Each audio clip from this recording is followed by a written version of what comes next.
for today is about ostomy care. Ito. So, ostomy is a surgery na ilalabas yung intestine from inside, dadalhin sa labas. I mean, may puputulin siyang hollow part na yung body like intestine, colon, or yung ureter. So basta yung ostomy, pag may salitang ostomy, ibig sabihin, nagbubutas or nag-open kasi may ilalabas na mga kung ano-anong bagay. Depende kung anong bahagi ng katawan yun. Pwedeng small intestines, pwedeng large intestines, pwede din siyang bladder. Pwede din trachea, yung tracheostomy, pwede din craniostomy, bubukas yung brain. So basta ostomy, ibig sabihin, pag open or pagbukas or pagguhit or pag ano ba? Paggupit. Stoma is the opening created by the ostomy surgery. So it is created for the purpose of removing or collecting stool or urine through a pouching system. So eto yun. May puputulin na hollow part. Bakit nga ba nagkakaroon ng ostomy ng isang tao? Okay. It is located in the abdomen and usually dark pink in color. So,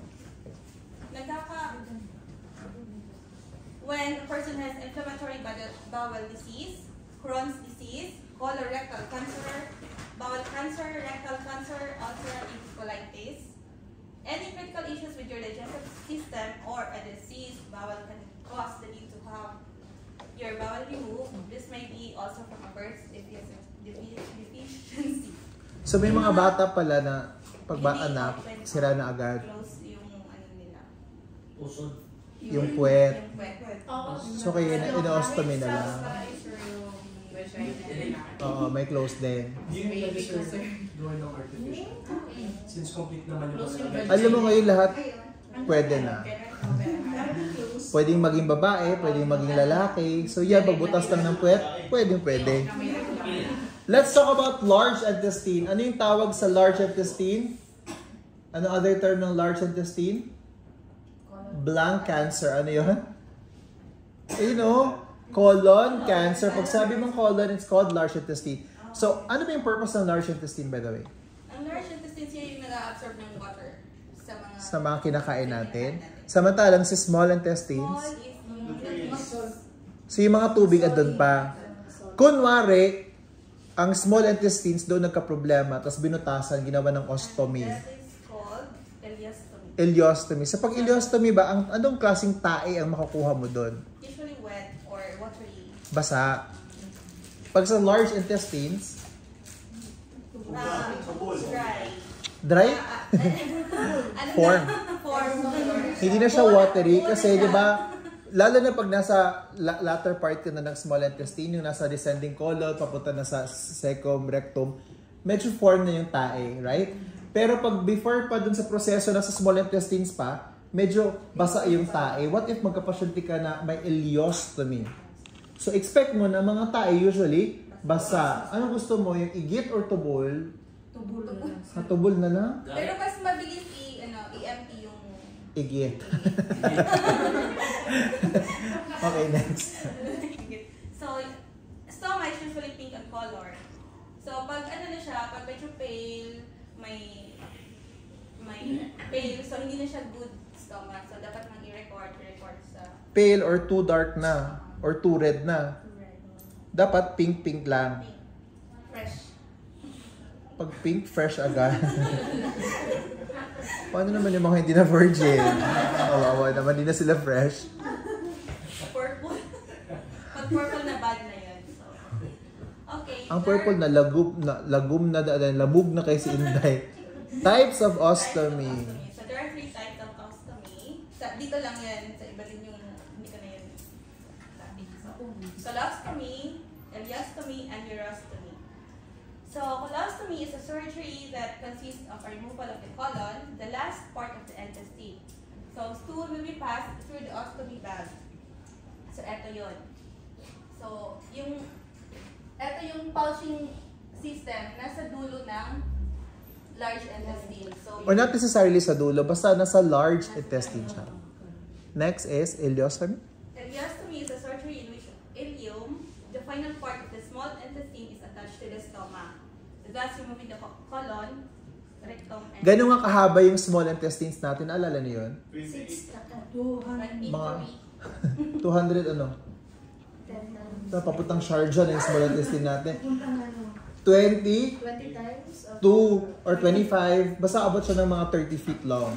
So, ganun yung kahaba. So, nadi-divide yung small intestine into tatlo. Ang pinaka-last na part is ileus or ileum.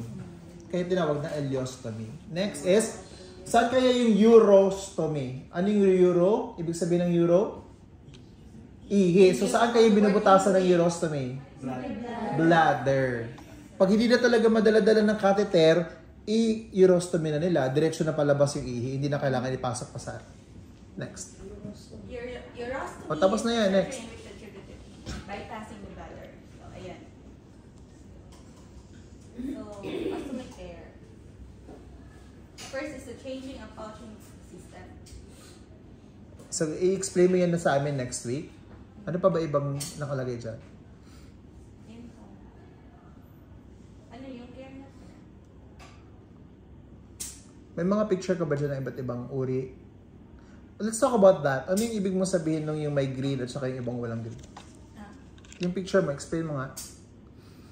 Yung eto means healthy siya, so wala kang makikita mga bumps, rashes, or yung kulay niya is pink, red pink.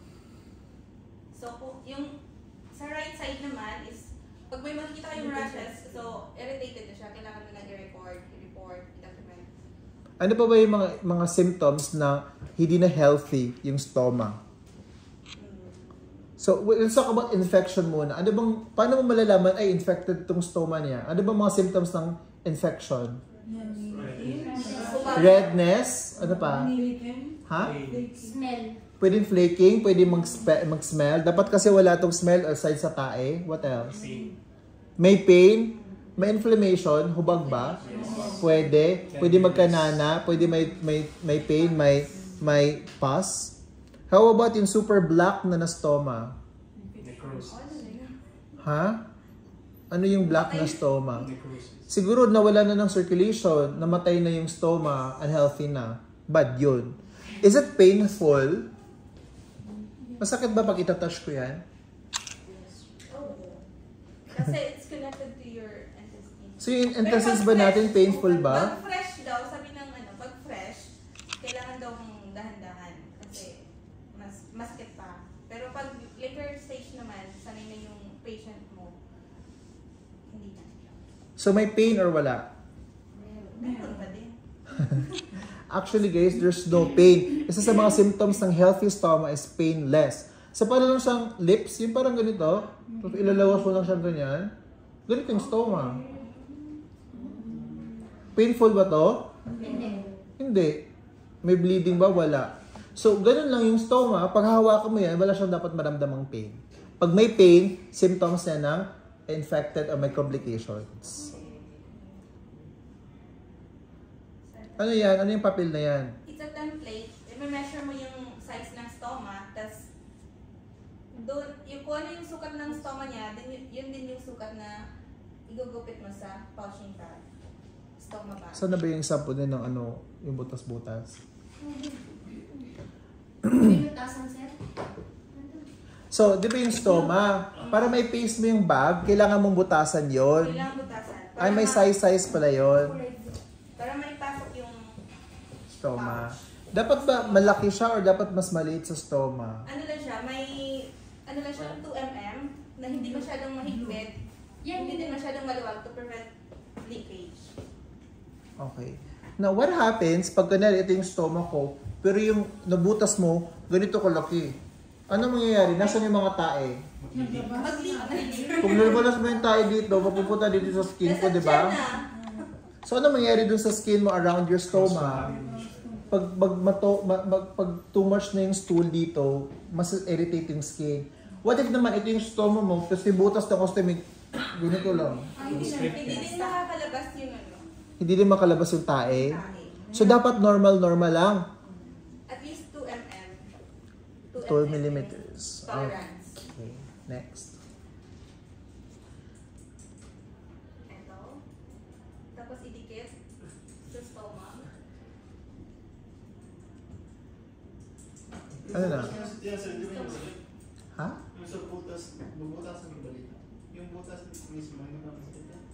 Dapat after surgery, pag naghilom na yon, na nakalabas na siya, dapat wala talaga silang pain na mararamdaman. Normal lang. Nakita mo lang siya, wala siyang pain.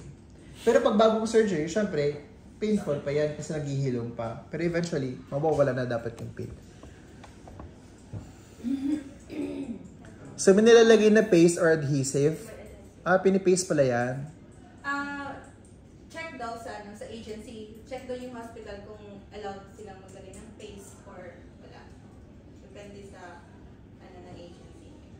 Procedure ng hospital or agency. Ito. Press lang, idikit. So yun o. Lyostomy pouch. I-close yung end kasi may may dalawang types pala ng ostomy. Yung single, one piece and two piece. Yung one piece, siya, isang attach lang siya. Yung two piece, dalawa. Pero yung advantage ng two Malamang, usually pag two piece, dalawa talaga. Dalawang, Pag one piece, isa lang siya. Dalawang